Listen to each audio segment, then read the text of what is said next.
Hello, hello, hello. My name is Javons, and I'm here to talk to you today about Elite Dangerous on the Xbox One.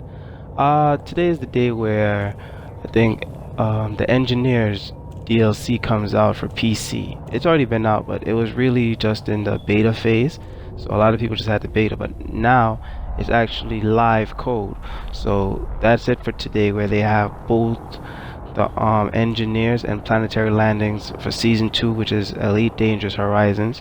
Now, as the Xbox One gamer, we didn't get that yet. But what's happening is, since they're getting that today, we're going to be updated to 1.6, which is the same update that a lot of PC gamers are going to be having when it comes to Elite Dangerous as well, because they want to keep the community together.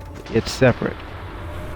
What I mean by that is they want to keep them together where the base functions are the same, but in case you don't decide to buy the DLC, then you can still play the game and still be up to date for whatever future updates come.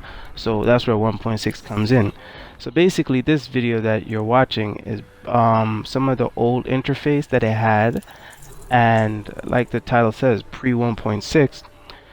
So I think I'm downloading 1.6 right now as we speak to get it to run soon. So when that's ready, I'll be firing up that and I'll be testing it out. So now this video, like I said, is just going to show you some of the interfaces, because a lot of this changed. This is a part of the 1.6 update that's changing, or 2.1 for people with Elite Dangerous Horizons.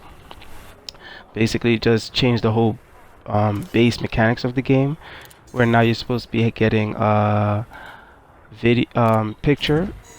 By that I mean, like, when you go to I don't know contacts. I didn't say anything about contacts, but when you go to the bulletin boards, instead of just getting missions with letters, now you'll be able to see certain things. Like, I hear you're supposed to get a different system in which you gain your missions, so you'll see like a person and they'll be from a certain faction. I mean, the factions were there before, but now you'll get a visual of the faction, so someone will represent the faction, and when that happens, you'll be able to look on that faction, see where you stand with them, because now they're trying to implement the reputation, or at least it was already there, but now they're making it easier for you to see. So now when that's being done, they're going to also allow you to do, I think, bookmarks. So basically, like, you saw the map right there, all you saw were different missions I had, but now you'll be able to save bookmarks of specific places you like and things like that. Another thing I hear they're going to be doing with this is also they're going to be adding large weapons, I think it was. So for instance, I like a gimbaled multi-cannon. There were no large or huge no, there were large gimbaled multi-cannons, I think. No huge gimbaled multi-cannons. So now they've changed that. Now there'll be huge weapons on certain portions, because if you know it, certain weapons only went up to a 3 or maybe a 2. Now they're adding all the weapons into the game for that. So those are just a few other ways it's changed. I'm very interested in seeing how else it's also changed, because I think that this is a stepping stone, because I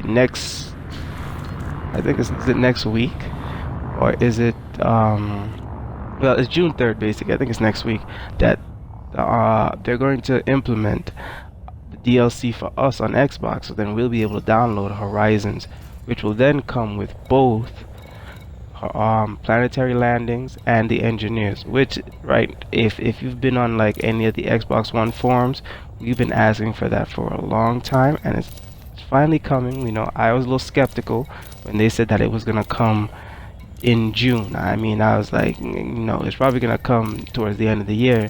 But then I remembered, E3 is around the corner, so I figured then, okay, they might push it out for E3. But for them to really have it June 3rd, okay, they've got me with that one. I think the price is $29.99. That's good.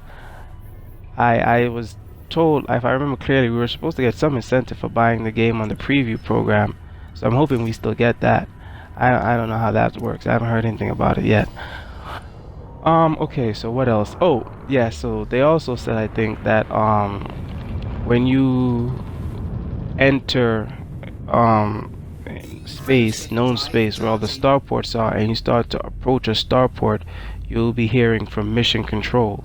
That Should be interesting because I think that what they were saying was depending on your ship and your username, they will be assigning you a tag, which is very fun. So imagine you go to the starport and you're in like a Python and they're like, hello, JP, something, something, something. The possibilities are good. Can't wait to get planetary landings. Thanks.